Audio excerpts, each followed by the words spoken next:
కార్తీక పౌర్ణమిని పురస్కరించుకుని సూలూరుపేట బ్రాహ్మణ వీధిలో శ్రీ సీతారామాలయంలో శ్రీ సీతారామ ధార్మిక సేవా సంస్థ ఆధ్వర్యంలో ప్రవాస భారతీయులు రామిరెడ్డి వెంకట్రామరెడ్డి, హైమావతమ్మ, మధుకిరణ్ రెడ్డిల ఆర్థిక సౌజన్యంతో ఆర్థికంగా వెనుకబడిన 20 కుటుంబాలకు 65,000 రూపాయలు విలువ చేసే ఫలసరుకులు, కూరగాయలు, నగదును అందించారు. కారంచేటి మల్లికార్జున శర్మ, సంస్థ ప్రతినిధి దీవి అనంతబాబు చేతుల మీదుగా ఈ కార్యక్రమం నిర్వహించారు.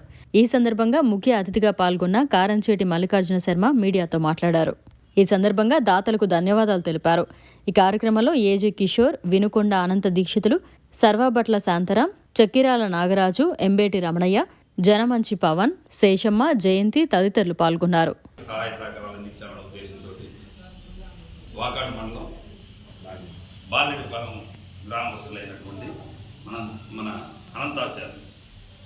ఇలాంటి కార్యక్రమాన్ని ముందుకు తీసుకొచ్చారు. దీనికి ప్రవాసాంధ్రుల యొక్క సహాయ సహకారాలు తీసుకొని మొదటిగా సూలూరుపేటలో వితరణ చేయడం జరుగుతుంది. వీరు గత 4-5 జిల్లాల్లో కూడా ఈ విధంగా వితరణ చేయడం జరిగింది. శ్రీ సీతారాముల దేవస్థానం తరఫున ఆ రాముల వారి యొక్క కృపాకటాక్షాలు ఎల్లవేళలా ఉండాలని కోరుకుంటూ నమస్కారం.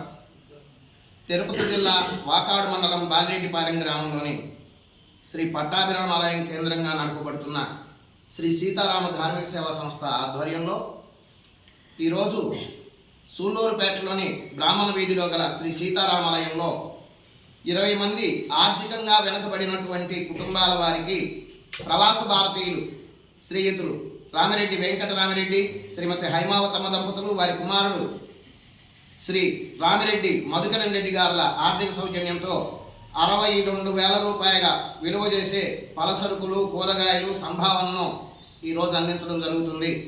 ఈ ధార్మిక సేవా సంస్థ ఆధ్వర్యంలో ధార్మిక, సామాజిక, సాంస్కృతిక కార్యక్రమాలను మేము గత 2020వ సంవత్సరం నుంచి ఇప్పటి వరకు 80 లక్షలకు పైగా రూపాయలను దాతల దాతృత్వంతో చేయడం చాలా దాతలందరికీ కూడా హృదయపూర్వక కృతజ్ఞతలు, ధన్యవాదాలు తెలియజేసుకుంటున్నాం. అలాగే మున్ముందు ఈ శ్రీ గాయత్రి బ్రాహ్మణ సేవా సంస్థ ఆధ్వర్యంలో మరికొన్ని కార్యక్రమాలు చేయడానికి వారి సహాయ సహకారాలతో మేము ముందుంటామని తెలియజేస్తున్నాం. ఈ కార్యక్రమానికి అన్ని విధాలా సహకరించినటువంటి శ్రీయుతులు కారంచెట్టి మల్లికార్జున శర్మ గారికి మరియు ఇక్కడ ఉన్నటువంటి పెద్దలందరికీ హృదయపూర్వక నమస్కారం తెలియజేస్తున్నాం. అలాగే 4 సంవత్సరాల పాటు ఇలాంటి ధార్మిక సంస్థ ప్రోత్సహిస్తూ అలాగే దీన్ని ముందుకు తీసుకువెళ్తున్నటువంటి దాతలకు, మెయిన్ దాతల గురించి చెప్పాలి. ఎందుకంటే వారి ప్రేమైన లేకుండా మనం ఇలాంటివి చేయలేము. అలా వాళ్ళు దాతల సహాయంతో, వీళ్ళ సహకారంతో అందించినటువంటి ఇలాంటివన్నీ ఇంకా వచ్చే సంవత్సరం ఇంకా అభివృద్ధి చెంది చాలా ఎక్కువ మందికి ఇచ్చేటట్లుగా కోరుకుంటున్నాను. నమస్కారాలు.